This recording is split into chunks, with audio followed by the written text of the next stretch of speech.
Shalom, perkenalkan nama saya Mawartini Syalagan dengan NIM 200101242 semester 2 grup H. Di sini saya akan menjelaskan atau memaparkan mengenai tujuan pendidikan dan sistem pendidikan nasional dalam mata kuliah dasar-dasar pendidikan dengan dosen pengampu Ibu Grace Lamudur A. Sihombing MKom.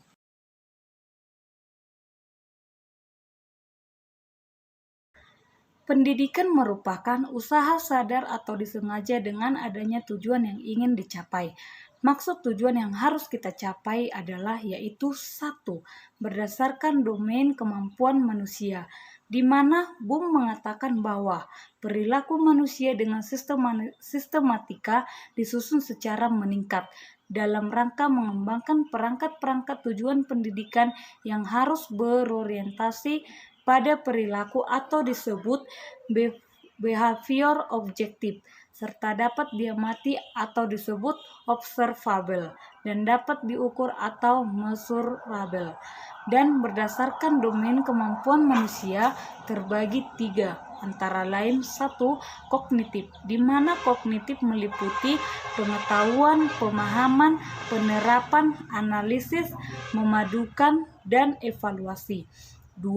Afektif, di mana afektif meliputi penerimaan, sambutan, penghargaan, pengorganisasian, dan karakterisasi. Dan yang ketiga, psikomotorik, di mana psikomotorik meliputi gerakan jasmani biasa, gerakan indah, komunikasi nonverbal, dan perilaku verbal. 2. Tujuan pendidikan secara hierarkis terbagi menjadi 4, yaitu 1. Tujuan umum pendidikan nasional, yang artinya di mana pendidikan tersebut dicapai oleh semua kegiatan pendidikan di Indonesia. 2. Tujuan institusional, yang artinya tujuan pendidikan yang harus dicapai mulai dari TK, SD, SMP. 3. Tujuan kurikuler, yang artinya di mana tujuan pendidikan tersebut dicapai melalui sesuai mata pelajaran dan mata kuliah tertentu. 4. Dan yang terakhir, tujuan pembelajaran, di mana tujuan pendidikan ini dicapai melalui proses belajar pembelajaran. Di sini juga ada dipaparkan mengenai tentang tujuan pendidikan nasional Indonesia. Apa itu tujuan pendidikan nasional Indonesia? Tujuan pendidikan nasional Indonesia adalah pendidikan yang berdasarkan Pancasila dan Undang-Undang Dasar 1945 yang memiliki nilai agama, untuk mengembangkan potensi peserta didik agar menjadi manusia yang beriman dan bertakwa kepada Tuhan Yang Maha Esa, berakhlak mulia, sehat, berilmu, cakap, kreatif, mandiri, dan menjadi warga negara yang demokratis serta bertanggung jawab. Jalur pendidikan nasional.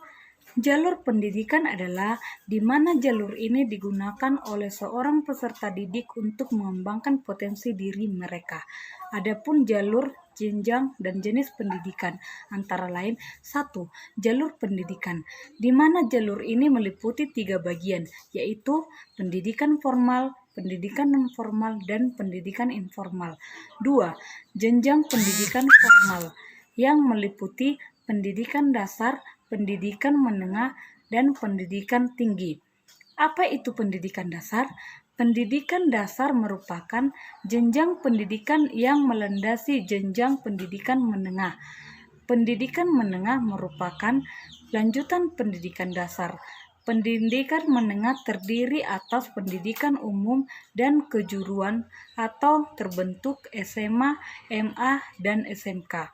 Dan pendidikan tinggi merupakan jenjang pendidikan setelah pendidikan menengah yang dimana mencakup program pendidikan diploma, sarjana, magister, spesialis, serta doktor.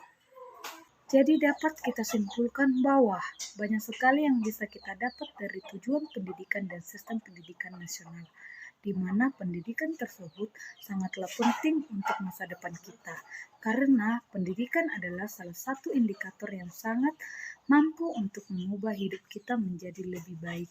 Misalnya, dapat membentuk karakter kita yang kreatif, bijaksana, serta dewasa. Sekian dari pemaparan saya mengenai tujuan pendidikan dan sistem pendidikan nasional. Terima kasih. Shalom.